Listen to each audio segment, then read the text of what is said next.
I'm Stephanie Blackwood, 29 years old, and 3 years ago my father screamed at me to get out of his house and never come back. With only one suitcase and $200 to my name, I had nowhere to go. Today, I'm sipping coffee on the balcony of my $30 million Malibu mansion, watching the sunrise over the Pacific Ocean. The journey from that doorstep to this balcony wasn't easy, but it changed everything. Before I dive into how I went from homeless to homeowner of a beachfront paradise, drop a comment letting me know where you're watching from, and hit that like and subscribe button to join me on this journey of turning pain into power.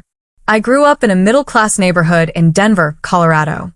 Our house wasn't anything special, for bedrooms, faded blue siding, and a yard just big enough for a swing set. But for my father, Frank Blackwood, that house represented failure. He'd always dreamed bigger, talked bigger, and blamed everyone else when reality didn't match his expectations.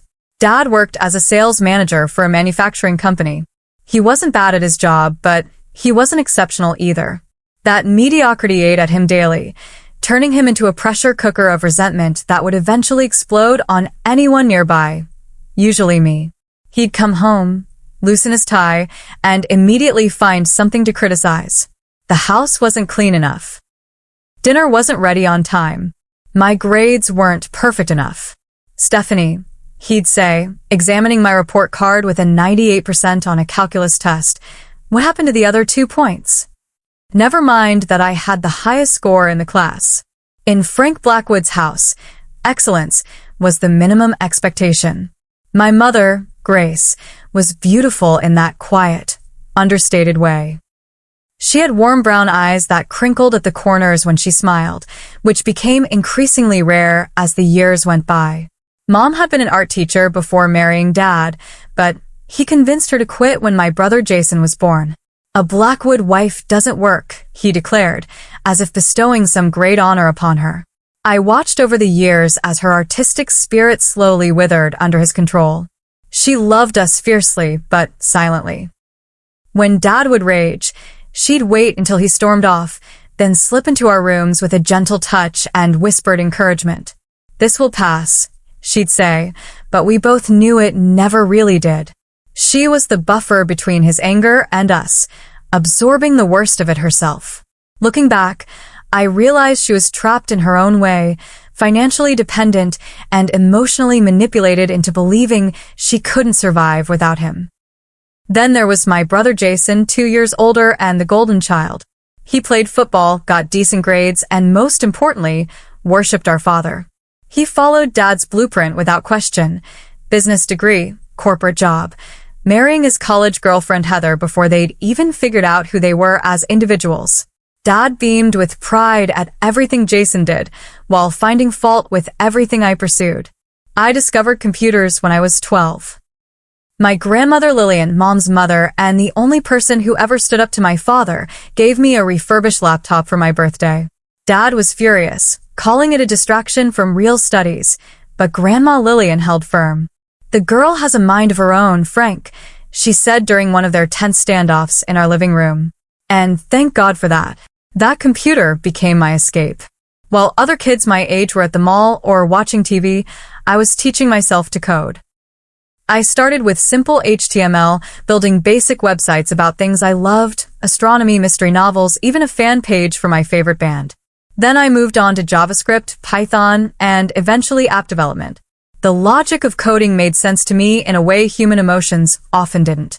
There was a clarity to it, either your code worked or it didn't. No mind games, no shifting expectations. School came easily to me. I maintained a 4-point GPA without much effort, which somehow made my accomplishments worth less in my father's eyes. Natural talent without hard work is wasted potential, he'd lecture, completely blind to the hours I spent hunched over my laptop, learning skills that would eventually make me millions. My 16th birthday stands out as particularly painful. I just completed my first real app, a simple tool that helped organize study notes and automatically generated flashcards from them. It wasn't revolutionary, but I'd built it from scratch, and a few hundred students at my high school were already using it. I was bursting with pride when I showed it to my family at dinner. "That's nice, honey," Mom said, genuinely impressed even though she didn't fully understand the technical achievement. Jason glanced at it for all of 2 seconds. Cool, I guess. Dad barely looked up from cutting his steak. Is this why your AP chemistry grade dropped to an A-? Before I could respond, the doorbell rang. It was a special delivery. Jason's regional football trophy had arrived. Dad immediately pushed back from the table, my app forgotten as he fawned over the trophy, taking photos of Jason holding it, calling relatives to brag. My birthday cake sat untouched until nearly midnight. That night, I made a silent promise to myself as I lay in bed, tears dried on my pillow. Someday, I would build something so successful that even Frank Blackwood couldn't dismiss it. I would prove my worth, not just to him, but to myself. I worked part-time jobs throughout high school, babysitting, tutoring younger kids in math and science, even building websites for local small businesses. Every dollar went into my savings account, my escape fund, as I privately called it. I knew college would be my ticket out, and while Dad had set up college funds for both Jason and me, I didn't want to rely on his money. Money in our house always came with strings attached. Grandma Lillian passed away during my senior year of high school. She left me $10,000 with a note that read, "Build something wonderful, Stephanie, and never let anyone clip your wings." My father suggested I invested in a safe CD or put it toward practical college expenses. Instead, I kept it untouched in a separate account, seed money for my future dreams that were still taking shape. By the time I graduated high school as valedictorian, I had nearly $20,000 saved, my inheritance from Grandma, and everything I'd earned myself. I had one foot out the door, ready to start the next chapter far away from Frank Blackwood's crushing expectations and conditional love. What I didn't know then was how completely that door would eventually close behind me. When my acceptance letter from UCLA arrived, offering a substantial scholarship for computer science, I felt like I could finally breathe. Los Angeles was over 1,000 miles from Denver, far enough that I could create my own identity away from my father's shadow. Dad, predictably, was disappointed with my choice. Computer science? He scoffed, waving the acceptance letter like it was a parking ticket. Blackwoods are business leaders, not tech support. Northwestern accepted you for business. That's where you should go. I don't want to study business, I replied, summoning courage from somewhere deep inside. I want to build things. His face hardened into that familiar mask of disapproval. You're making a mistake. But it's your future you're ruining, not mine. Those words followed me to California, an unwelcome companion to my fresh start. Despite the substantial scholarship, college was still expensive. My savings helped, but I needed to work throughout my time at UCLA to make ends meet. I took a job at the campus IT help desk and picked up freelance web design projects whenever I could. The schedule was brutal, classes all day, work until late evening, then studying and coding projects until the early morning hours. My roommate freshman year, Tara Mitchell, quickly became my closest friend. She was studying digital marketing and had a vibrant personality that balanced my more analytical nature. Tara grew up in San Francisco with parents who owned a successful restaurant chain. Unlike me, she had unwavering family support, both emotional and financial. Your dad said what? She gasped one night after I recounted a particularly discouraging phone call home. That's not tough love, Steph. That's just being a jerk. Hearing someone else call out my father's behavior was oddly validating. In Denver, everyone thought Frank Blackwood was a pillar of the community, successful, charitable, involved in local politics. No one saw what happened behind closed doors. By sophomore year, Tara and I were inseparable. We moved off campus to a tiny apartment with mismatched furniture and questionable plumbing, but it was ours. One night, over cheap wine and takeout Chinese food, we hatched the idea for our first business venture, an app that would help college students find last-minute deals at local restaurants. Think about it, Tara said, gesturing with her chopsticks. Restaurants have slow nights and excess food. Students are always broke and hungry. We connect them. Food saver, I suggested, the concept already taking shape in my mind. We could use geolocation to show deals nearby, and restaurants could post in real time when they need to move inventory. For the next 6 months, we poured every spare minute into developing FoodSaver. I handled the technical side, coding between classes and during slow periods at work. Tara built relationships with local restaurant owners, convincing them to try our platform once it launched. We were fueled by ramen noodles, caffeine, and the intoxicating belief that we were building something that mattered. The Thanksgiving break of junior year, I flew home to Denver with a working prototype of FoodSaver to show my family. I'd practiced my pitch during the entire flight, imagining, foolishly, that my father might finally see my potential. The dinner started pleasantly enough. Mom had prepared all the traditional dishes, and even Jason seemed in good spirits, sharing stories about his new job at an investment firm. When conversation lulled, I pulled out my phone. "I've been working on something I'd like to show you all," I said, opening the FoodSaver beta. It's an app that connects restaurants with excess inventory to budget-conscious consumers. Mom leaned forward with interest. "That sounds clever, honey." I walked them through the user interface, explaining how both businesses and customers would benefit. Jason asked a few surface-level questions about the business model. And then my father cleared his throat. "So it's a glorified coupon app," he said flatly. "It's more than that," I started to explain. "It's about reducing food waste while—" "Stephanie," he interrupted, "do you know how many apps launch every day? Thousands. And most fail within months. This is exactly why I wanted you in business school. You have no understanding of market realities." I felt my face flush hot with humiliation. "We've already signed up 20 restaurants near campus for the pilot. Small, failing restaurants desperate for any business," he countered. "Frank," my mother interjected softly, "I think it sounds promising." He ignored her. "When this little project inevitably fails, maybe you'll finally get serious about your future." I didn't touch my pumpkin pie that night. The next morning, I changed my flight and returned to California early, vowing not to share my entrepreneurial efforts with my family again until I had undeniable success to report. Back at UCLA, I threw myself into my studies with renewed determination. A professor in my advanced algorithms class, Dr. Hayden, took notice of my work and invited me to join a small research group he was leading. Dr. Hayden was everything my father wasn't: encouraging, constructive in his criticism, and genuinely interested in helping his students succeed. "You have a gift, Stephanie," he told me after I presented a particularly innovative solution to a complex programming challenge. "But more importantly, you have grit. That combination will take you far." Under his mentorship, I flourished academically. He also connected me with an internship opportunity at TechForward, a rising startup developing security solutions for enterprise clients. The internship was unpaid, which meant working even more hours at my paying jobs, but the experience and connections proved invaluable. Meanwhile, FoodSaver launched officially but struggled to gain traction.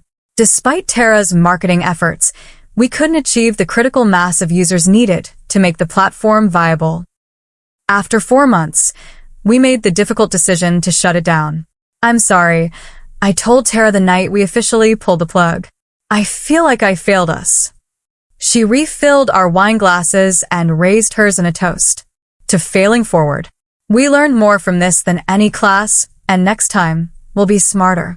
Her resilience was infectious, and instead of feeling defeated, I started mentally cataloging the lessons. We'd built features users didn't need. Our onboarding process was too complicated. We hadn't considered the restaurant staff's technical limitations. Every mistake was a data point for future success. Senior year arrived quickly. I graduated with highest honors in computer science, with a minor in business administration, a small concession to my father's insistence on practical education. Dr. Hayden helped me secure several promising job interviews, and I had offers from 3 tech companies before graduation day. My mother flew out for the ceremony. My father and Jason couldn't make it, or rather, chose not to. Dad claimed an important business conference, though social media later revealed he'd been golfing that weekend. His absence stung but no longer surprised me. "He is proud of you," Mom insisted as we shared a celebratory dinner afterward. "He just doesn't know how to show it." I nodded, not wanting to argue. But I'd stopped believing that particular fairy tale long ago. The recession hit shortly after graduation. 2 of my job offers were rescinded as companies implemented hiring freezes. The third offered a significantly reduced salary that wouldn't cover living expenses in Los Angeles. With my savings dwindling and student loans looming, I made the difficult decision to temporarily move back to Denver while regrouping. "It's just for a few months," I assured Tara as we hugged goodbye. "Just until the economy stabilizes." "Promise you won't let your dad crush your spirit," she replied, knowing exactly what I was walking back into. "Promise. This time, I'm going on my terms." I couldn't have known then how drastically those terms would change, or that my next exit from my father's house would be permanent. Moving back into my childhood bedroom at 22 felt like failure, despite the economic realities that made it necessary. I took a job at a local tech company, several rungs below the positions I'd been offered before the recession, but it paid the bills and kept my skills sharp. Every evening after work, I continued developing my own projects, determined that this setback would be temporary. Dad implemented house rules. Within days of my return, curfew, chore assignments, mandatory family dinners. It was as if he was trying to reset our relationship to when I was 16, erasing my college degree and adult status. I bit my tongue and complied, reminding myself that every saved dollar meant freedom coming sooner. The tension built slowly over months. Dad would make subtle digs about my career choices during dinner. I'd respond with calm facts about the tech industry's growth potential. Mom would anxiously change the subject. Jason, who visited regularly with his wife Heather, would smirk silently at the familiar dynamic. "Technology is a bubble," Dad declared one Sunday dinner. "All these app companies with billion-dollar valuations and not a penny in profit. It's not sustainable." "Actually," I countered, unable to help myself, "tech showed the strongest recovery after the recession. The company I'm working for just posted record quarterly profits." He waved dismissively. "You're answering support calls. Hardly the cutting edge." "For now," I said. "I'm also developing my own security application. I have meetings with 2 potential investors next month." His eyebrows raised slightly, the closest he ever came to showing interest in my work. "What kind of security application?" For a moment, I felt a flicker of hope. Maybe this time would be different. I explained my concept. A user-friendly encryption system for small businesses that couldn't afford enterprise-level security solutions, but handled sensitive customer data.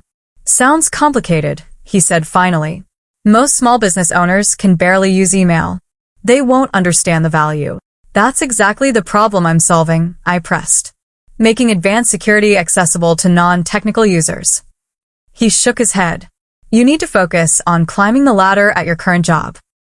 Prove yourself there before chasing fantasies." I clenched my jaw and fell silent. The familiar disappointment settled in my stomach like a stone. The catalyst, when it finally came, was something trivial. On a Tuesday evening in June, I came home later than usual.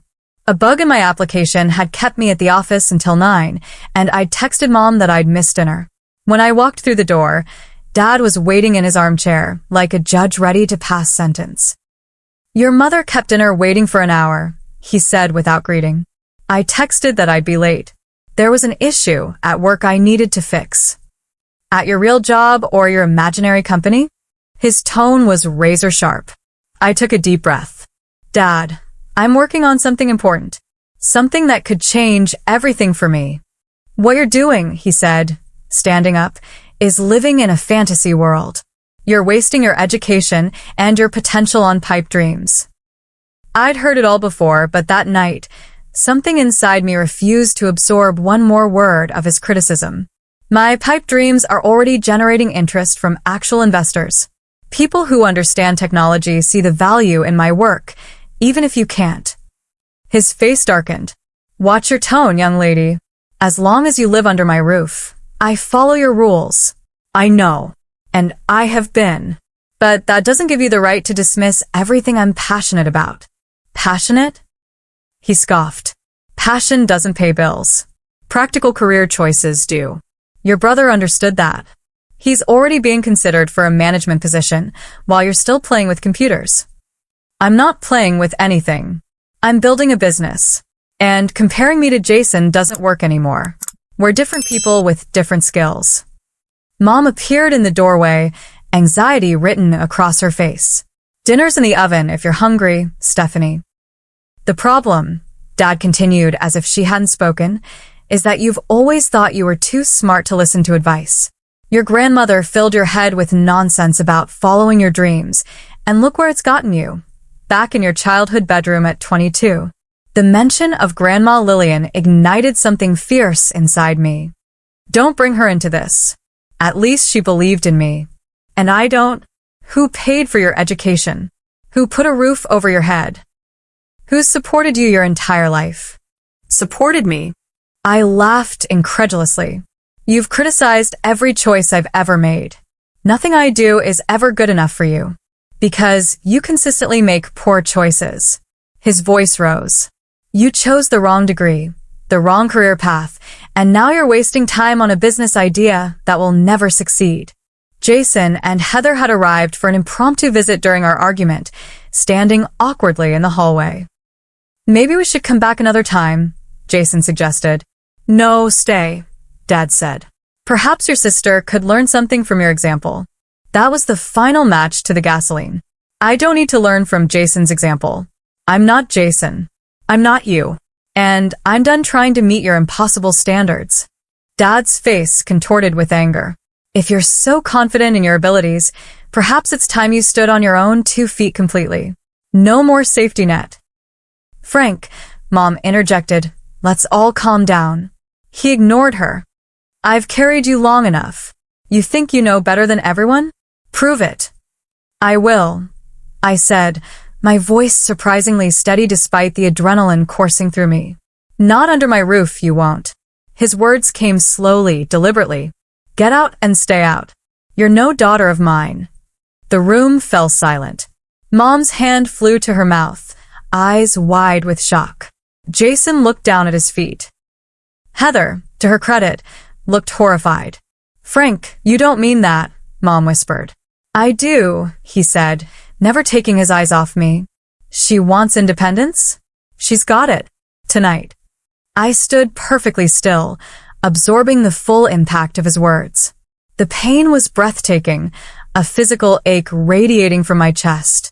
But beneath the pain was something unexpected. Relief. The pretense was over. The conditional love had finally shown its true face.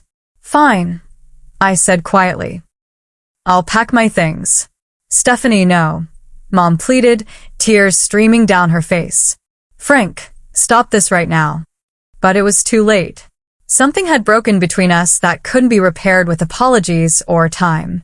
I walked upstairs to my room, pulled out my largest suitcase, and began methodically packing essentials. Clothes, toiletries, my laptop and equipment, important documents. The rest, childhood mementos, books, old photos, would have to stay behind. Mom appeared in my doorway, frantic. Don't go. He'll calm down. He always does. I zipped the suitcase closed. This isn't about his anger, Mom. This is about me finally accepting that nothing I do will ever be enough for him. And I can't live like that anymore. Where will you go? She asked, her voice small. I'll figure it out.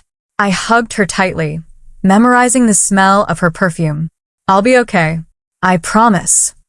Jason stood awkwardly in the hallway as I dragged my suitcase downstairs. This is crazy, he said. Just apologize and wait until tomorrow. I shook my head. There's nothing to apologize for. Dad sat in his armchair, pretending to read the newspaper.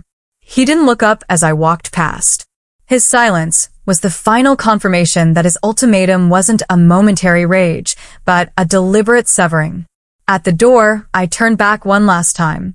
Mom, I'll call you soon. Dad.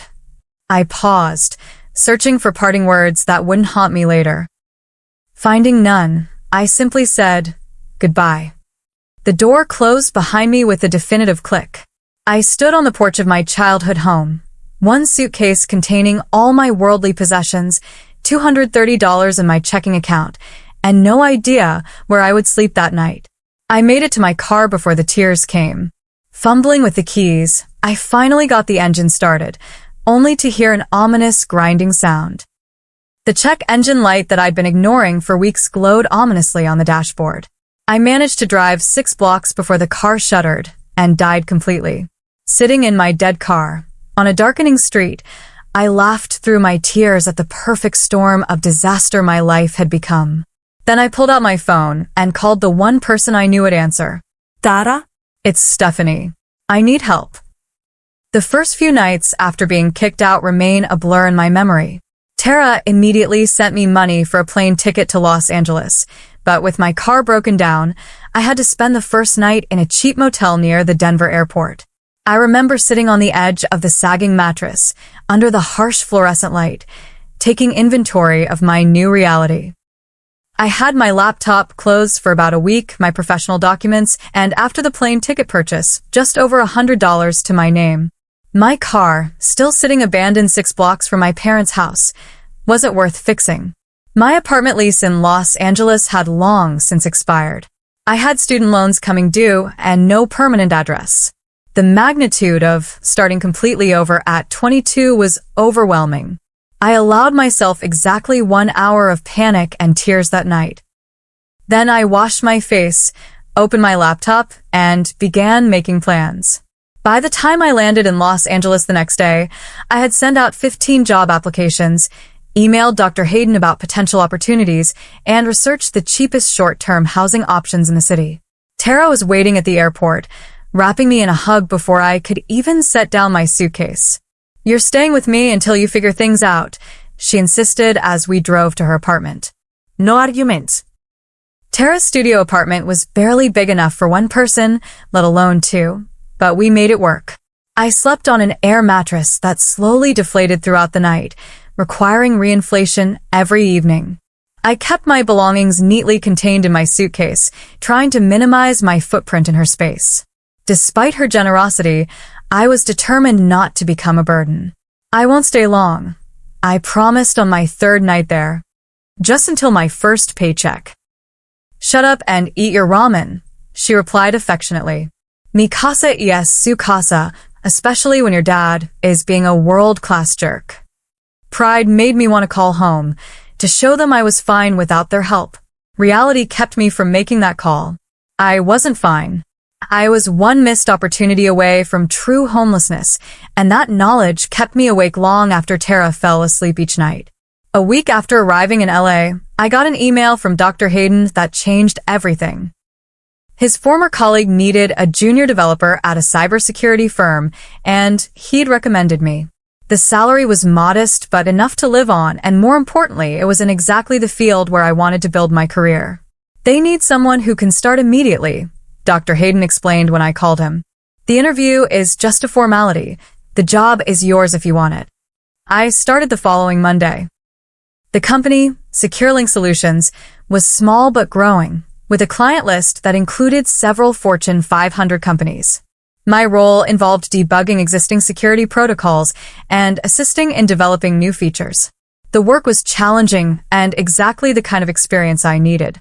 With my first paycheck, I found the cheapest housing option possible, a bedroom in an apartment shared with 3 other young professionals in a less desirable part of the city. Melissa was a paralegal, Brandon a personal trainer, and Dina a restaurant manager.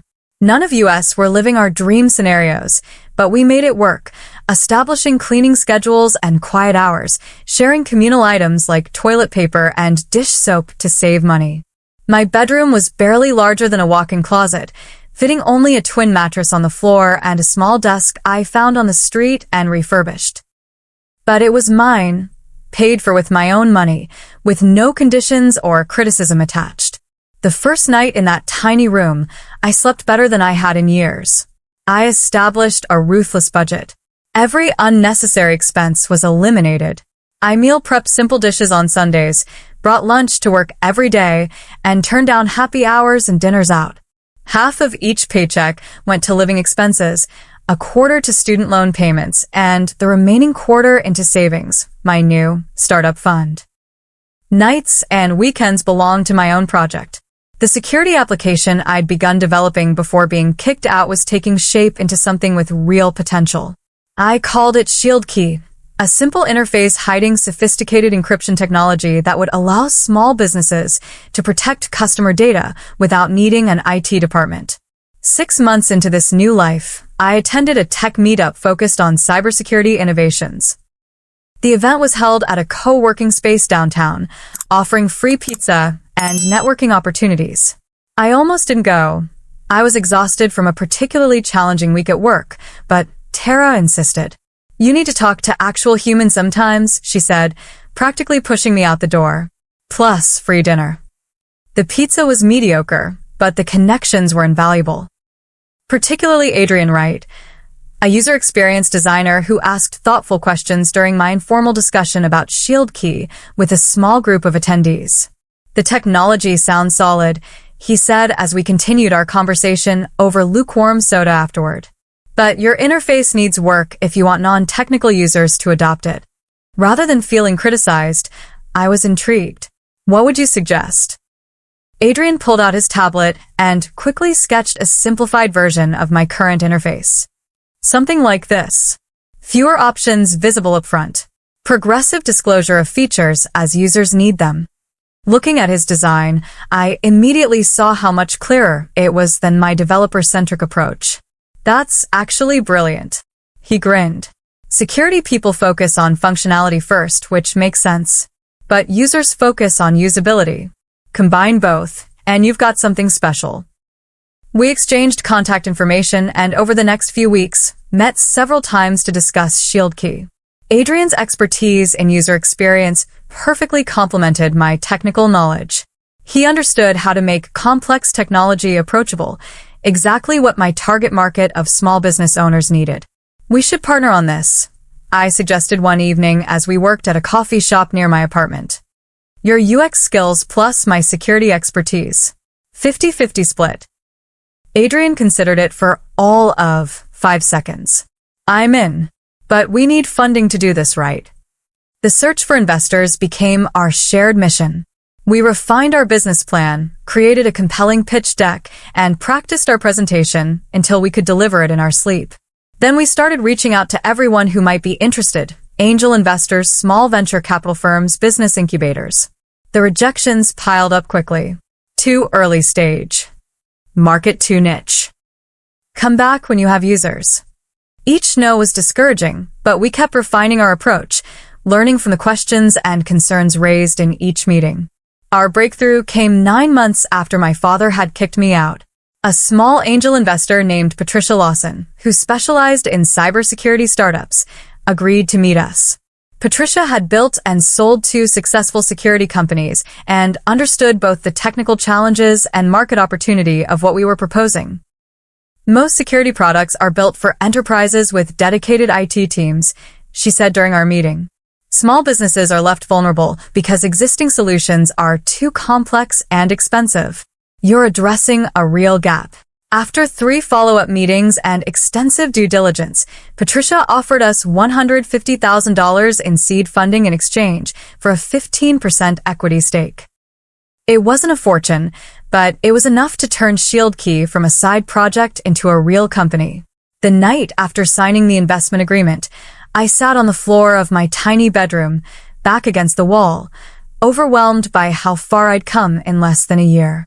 From homeless to funded founder. From rejected daughter to emerging entrepreneur. I called my mother for the first time since leaving Denver. "Stephanie." Her voice was cautious, as if she couldn't quite believe it was me. "Are you okay? Where are you?"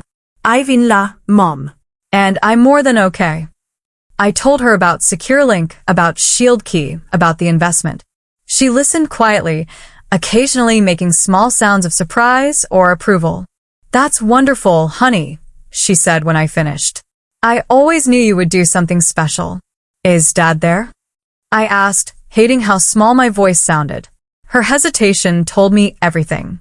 "He's still processing things." "Give him time." I swallowed my disappointment. "Tell him about the investment if you want. Or don't. It doesn't matter anymore." But it did matter. Despite everything, some childish part of me still wanted his approval. Still wanted him to say he had been wrong about me. I just wasn't willing to sacrifice my self-respect to get it anymore. With funding secured, Adrian and I took the leap. We both quit our jobs to focus on Shield Key full-time. We rented a small office in a startup incubator space, hired a part-time developer to help accelerate our build, and began courting our first beta customers. The next 18 months were the most intense of my life. 16-hour days were the norm. I moved to an even cheaper apartment to stretch our runway.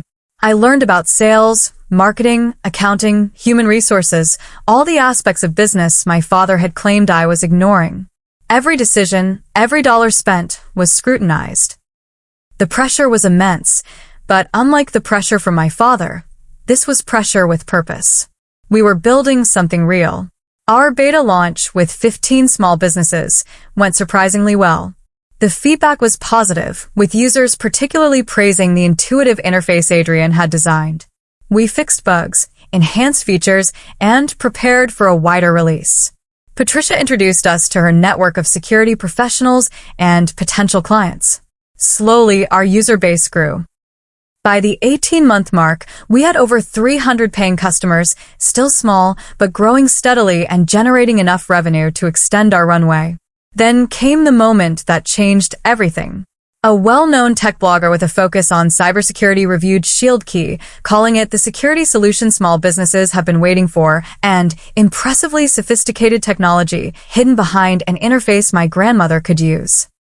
The article was picked up by larger tech publications, and suddenly our growth curve wasn't linear anymore. It was exponential. Within 2 months of that review, we had over 2,000 customers and were generating enough revenue to hire 3 more employees.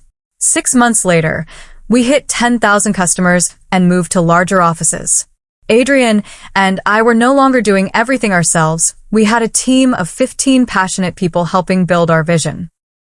1 year after the review, we reached a milestone I had only dreamed about: $1 million in annual recurring revenue.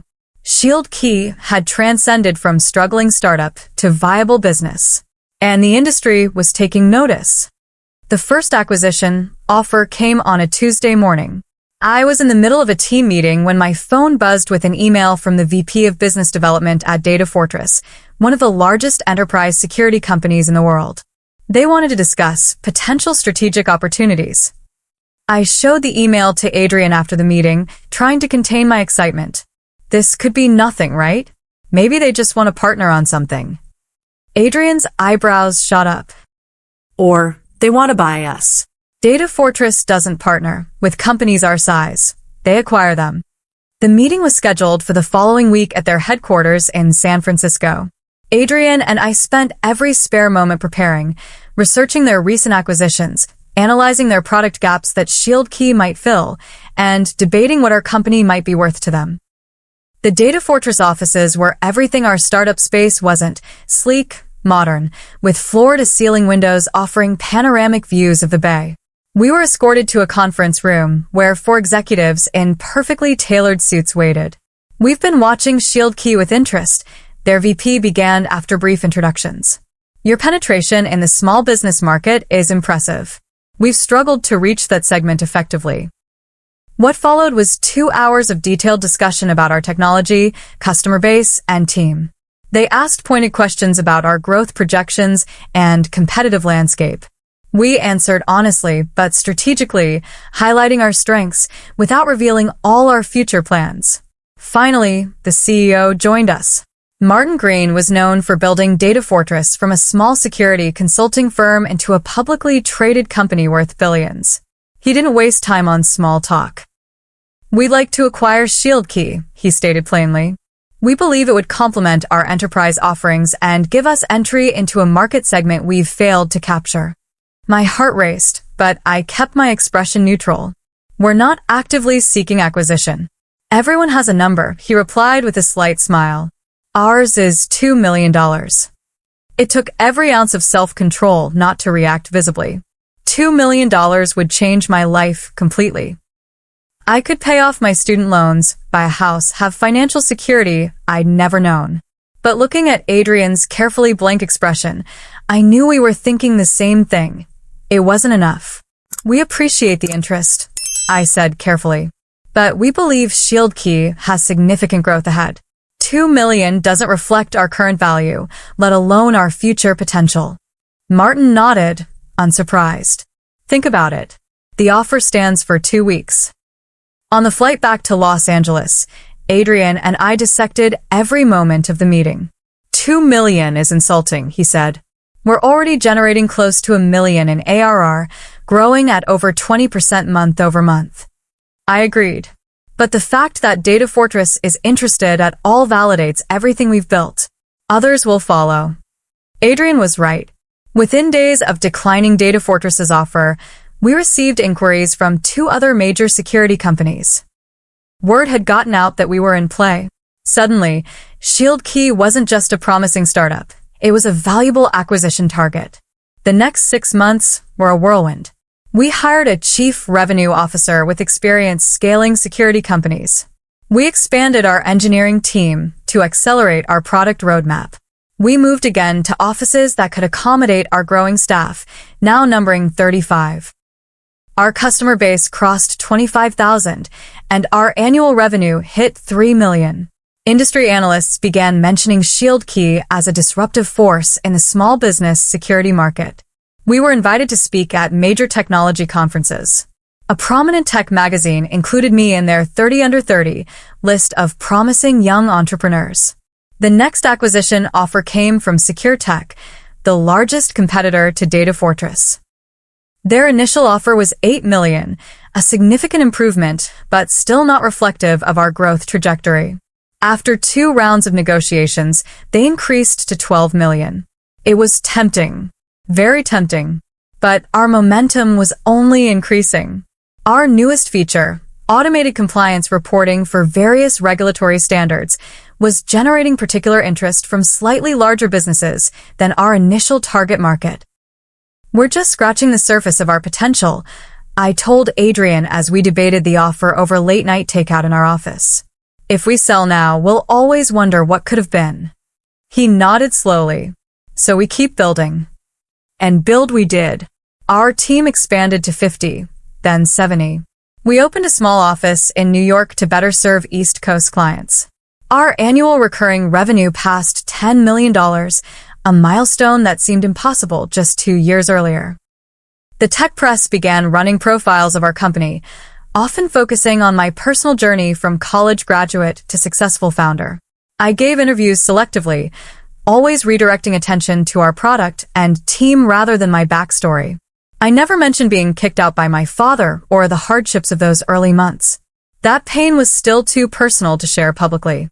3 years after being thrown out of my childhood home, I received an email that changed everything again. The subject line was simple: acquisition discussion. Privacy Guard. Privacy Guard was the undisputed giant in our industry, a publicly traded company with over 5 billion in annual revenue and the most respected name in data security. Their CEO wanted to meet personally. The meeting took place at their headquarters in Silicon Valley. Unlike the Data Fortress meeting, this one started with the CEO himself, James Wilson, a legendary figure in tech who had built Privacy Guard from startup to industry leader. I rarely do these meetings personally, he said after we were seated in his surprisingly modest office. But I've been following Shield Key's progress with interest. You've accomplished something remarkable, making enterprise-grade security accessible to businesses that previously couldn't afford or manage it. We spent the first hour discussing not financials but vision, where we saw Shield Key evolving, how we thought about the future of security for small businesses, what challenges we found most pressing in the industry. Our philosophies align, James said finally. Which brings me to why I asked for this meeting. We want to acquire Shield Key and make it Privacy Guard's small business division. You and Adrian would join our executive team, leading this division with significantly more resources than you currently have. I glanced at Adrian before asking, "What are you thinking in terms of valuation?" James didn't hesitate. $75 million. 60 in cash, 15 in Privacy Guard stock with a 3-year vesting schedule for you and Adrian. The number hit me like a physical force. $75 million. After investor dilution and splitting with Adrian, I would walk away with over 30 million. From homeless to multimillionaire in 3 years. We need time to consider, I managed to say, my voice steadier than I felt. Of course. Take a week. But know that this isn't just about the money for us. We believe Shield Key fills a crucial gap in our product lineup, and your team's expertise would be invaluable as we expand in this market. The flight back to Los Angeles was quiet. Both Adrian and I lost in our thoughts. The magnitude of the offer was difficult to process. We'd built Shield Key from nothing into something valued at $75 million. After extensive discussions with our board, our lawyers, and each other, we decided to accept Privacy Guard's offer. The acquisition would give our technology the reach and resources to help far more businesses than we could achieve independently. Our team would remain intact, and Adrian and I would have the opportunity to continue leading our vision, but with vastly more support. The day the acquisition closed, I sat alone in my office after everyone had left for the celebration party. I opened my banking app and watched as my portion of the proceeds, $32 million after all deductions, appeared in my account. The number seemed surreal, disconnected from reality. I thought about the night my father had told me to get out and stay out. About sleeping on Tara's floor. About the tiny bedroom with the mattress on the floor. About all the ramen dinners and missed social events to save every possible dollar. Then I called a real estate agent. I'm interested in purchasing a house in Malibu, I said. My budget is around 30 million. 2 weeks later, I signed the papers on a modern glass and steel mansion perched on a cliff overlooking the Pacific Ocean. 5 bedrooms, 7 bathrooms, an infinity pool that seemed to merge with the horizon, and floor-to-ceiling windows that filled every room with light and ocean views. The price tag, $28 million. It was extravagant. Possibly irresponsible. Definitely more house than I needed. But standing on the balcony that first evening, watching the sunset paint the sky in shades of orange and pink, I felt something I hadn't experienced in years. Peace. I had proven my father wrong in the most definitive way possible. I had built something valuable. I had succeeded on my own terms. And now I had a home where no one could ever tell me to leave. The first month in my Malibu mansion felt like living in a dream. I would wake up each morning to sunlight streaming through floor-to-ceiling windows, the endless blue of the Pacific Ocean stretching to the horizon. The house was almost comically large for one person. My footsteps echoed in empty rooms filled with hastily purchased furniture that still felt more like a staged home than a lived-in space. I hired a housekeeper, a groundskeeper, and a personal assistant to manage the practical aspects of my new life. When the housekeeper asked about my preferences for various rooms, I often had no answer. I'd never had the luxury of preferences before, only necessities and compromises. Whatever you think is best became my standard response, which visibly frustrated her. She wanted direction. I was still adjusting to having choices.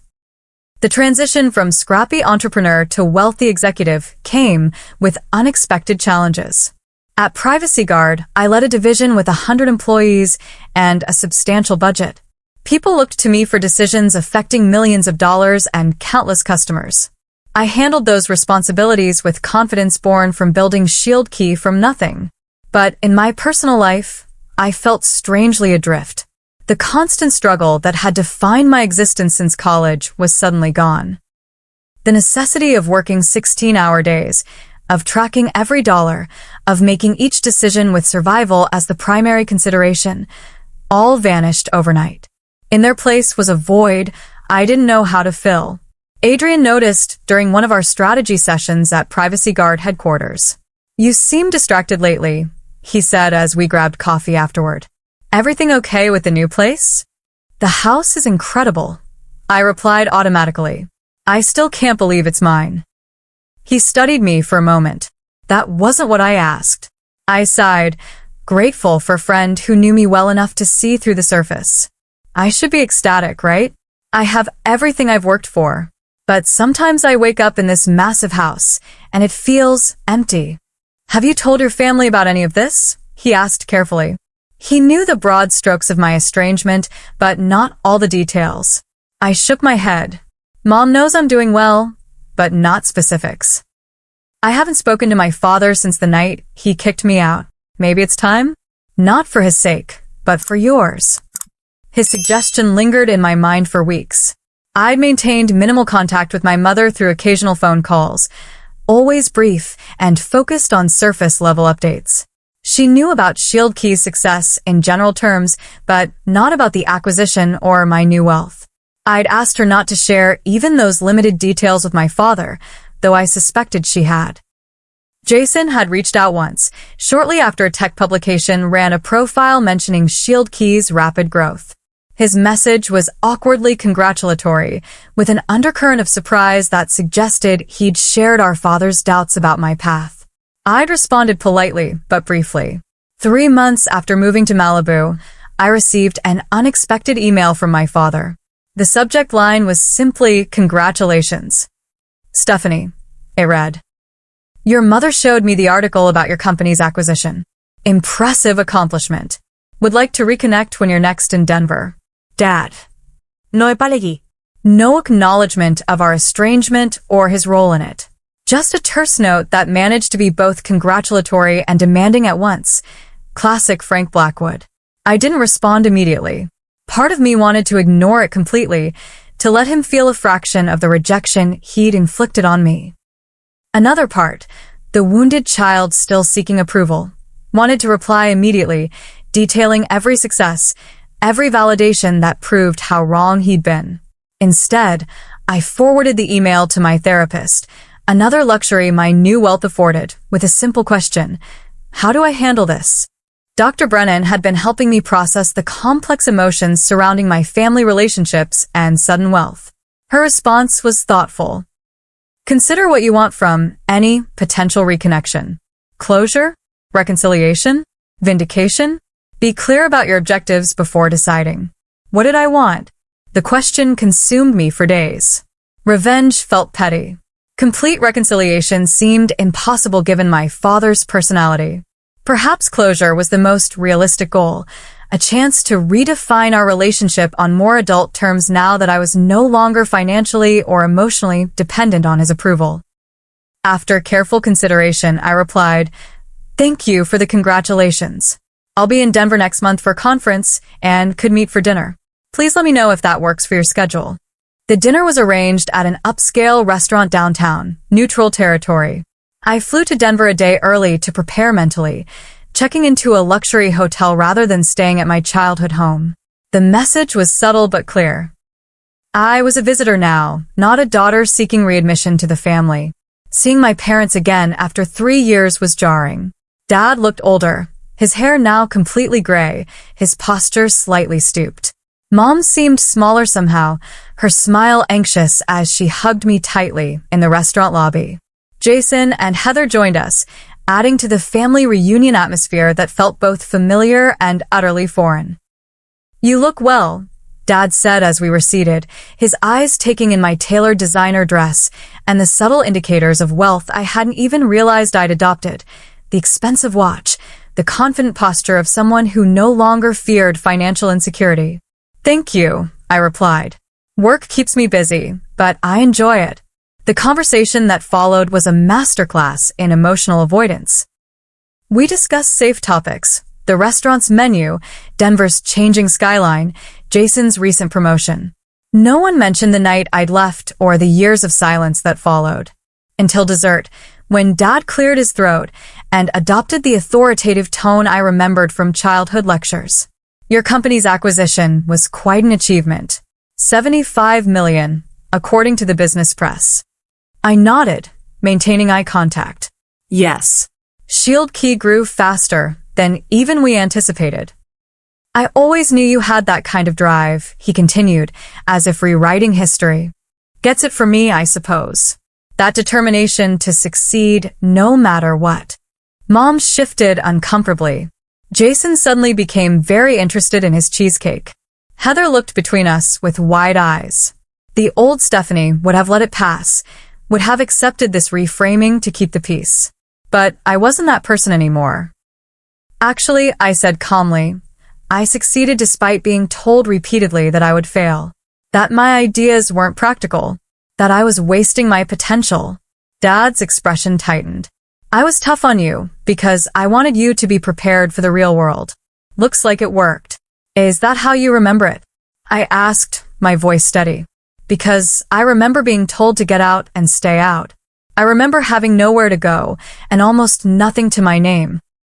I remember building my company without a safety net because you removed it. The table fell silent. Mom's eyes filled with tears. Jason stared at his plate. That was an unfortunate misunderstanding, Dad said stiffly. I never intended. It wasn't a misunderstanding, I interrupted. It was a defining moment. And while I don't thank you for it, I acknowledge that it forced me to rely completely on myself. So, in a way, you were right. I did learn from your example.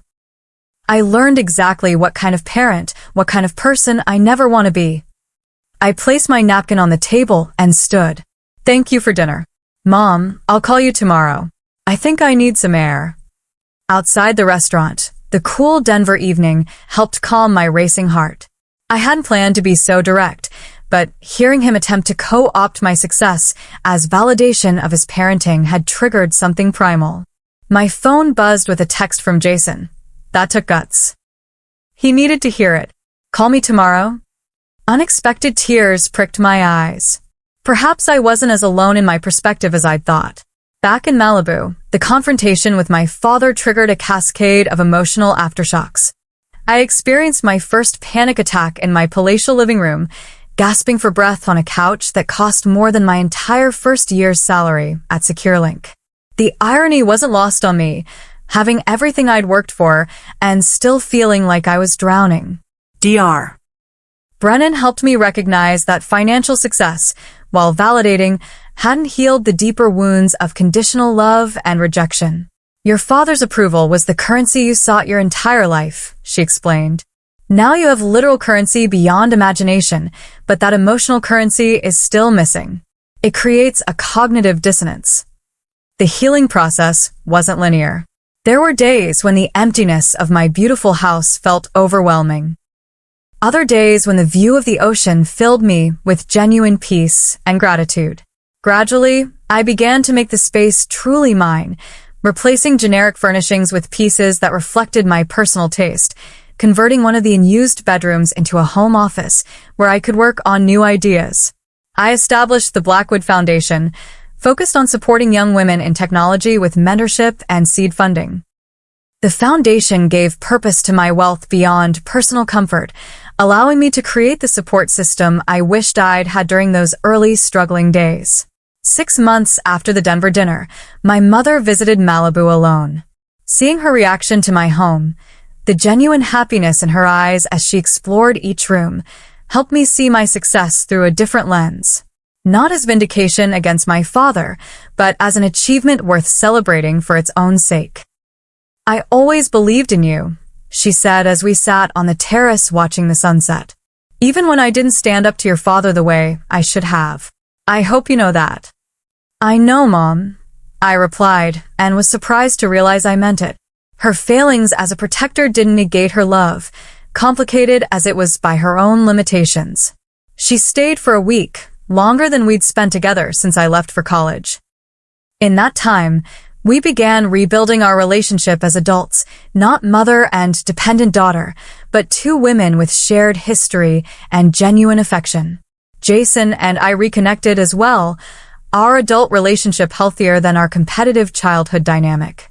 He visited with Heather and their newborn son, my nephew Thomas.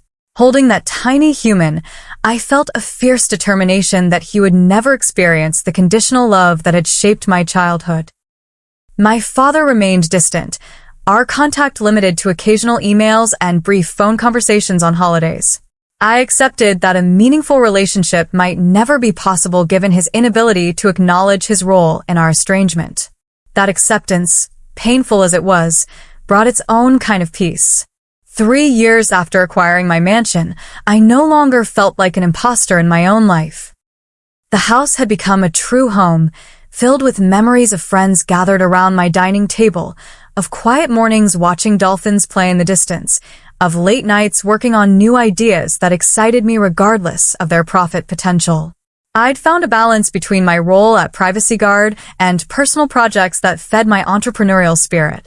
I'd built a social circle of genuine friends who knew my story, but didn't define me by either my wealth or my past struggles. And most importantly, I'd begun to define success on my own terms, not as a repudiation of my father's criticism, but as an authentic expression of my values and abilities. One morning, as I stood on my balcony watching the sunrise, I remembered something Grandma Lillian had told me long ago. Success isn't about proving others wrong, Stephanie. It's about proving yourself right. In that moment, with the first light of day illuminating the endless horizon, I finally understood what she meant. 5 years have passed since I first stepped into my Malibu mansion. 5 years since the acquisition that transformed me from struggling entrepreneur to wealthy executive. The journey from that painful night when my father threw me out to where I stand today continues to shape every aspect of my life, though in ways I never could have anticipated. My professional life evolved significantly after the initial 3-year commitment to Privacy Guard ended. While the experience had been valuable, I missed the autonomy and creative freedom of running my own company. With the financial security to take risks, I launched a new startup focused on educational technology, creating affordable, accessible cybersecurity training for schools and nonprofits. EdSecure combines my technical expertise with a mission that feels deeply personal. Growing up with limited access to technology education showed me how crucial these skills are for future opportunities. We price our products on a sliding scale, making enterprise-level security training available to organizations with limited budgets. After 2 years, we're serving over 5,000 schools nationwide, with a team of 40 passionate employees who share my vision. My relationship with Adrian remains one of my most valued professional partnerships. Though we went separate ways after Privacy Guard, he launched a successful UX design consultancy. We still meet monthly to bounce ideas off each other and provide honest feedback.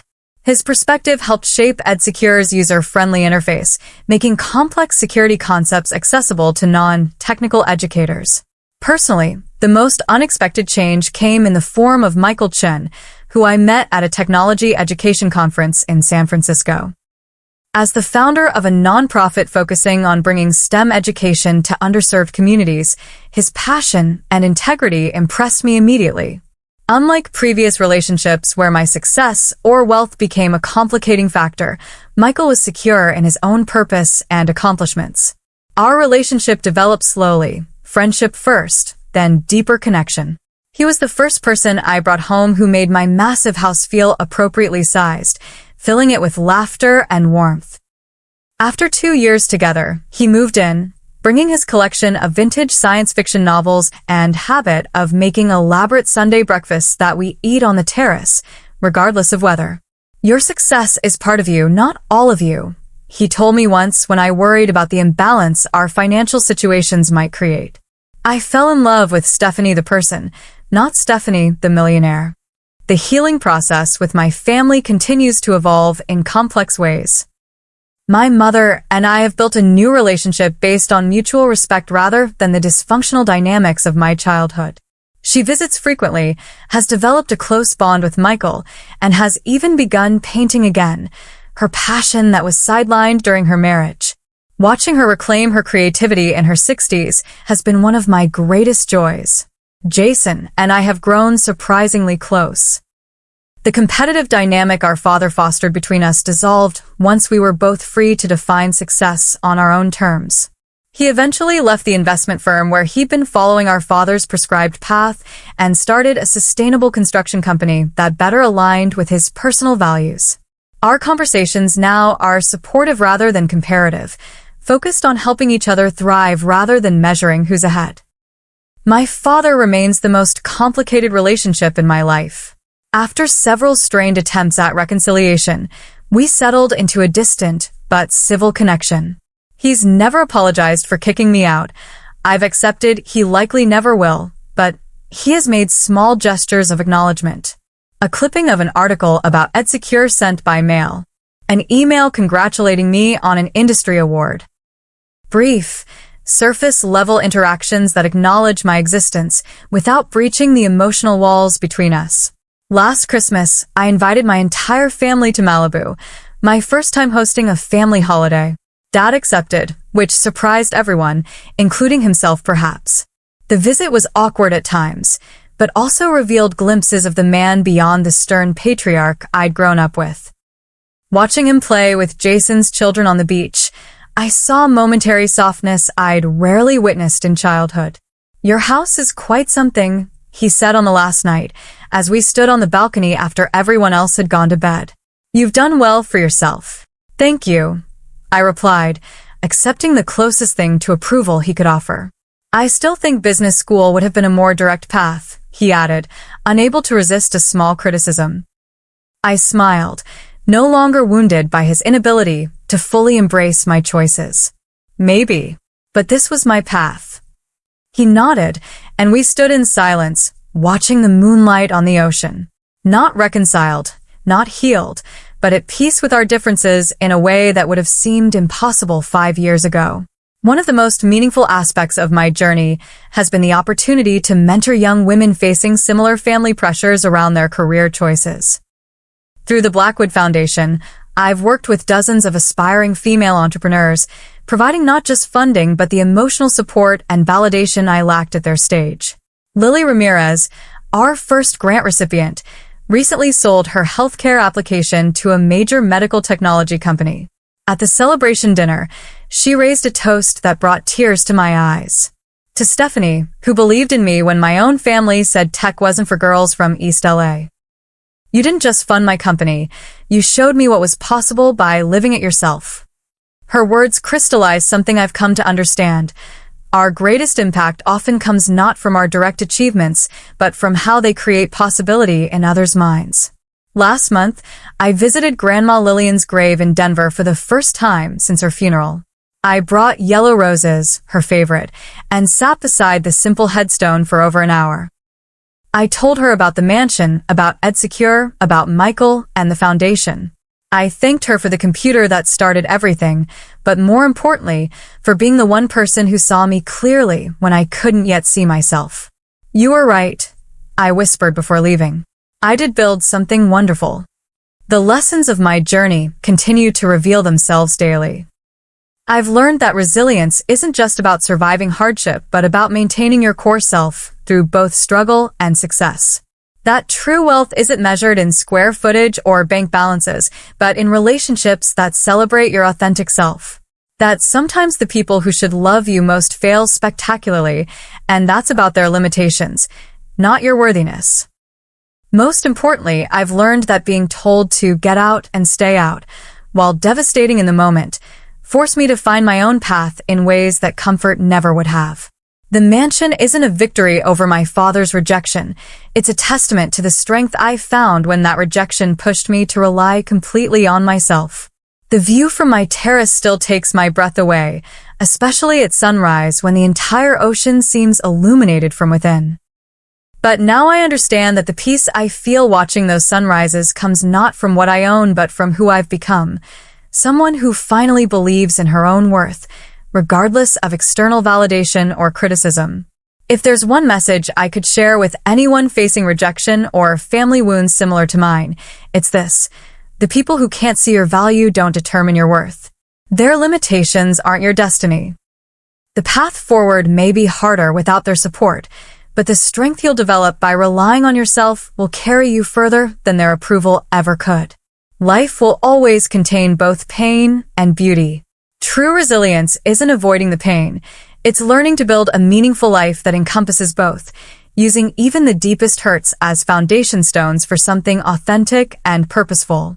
Have you ever experienced a rejection that ultimately pushed you towards something better? Or found strength in yourself that you didn't know existed until circumstances forced you to find it? Share your story in the comments below.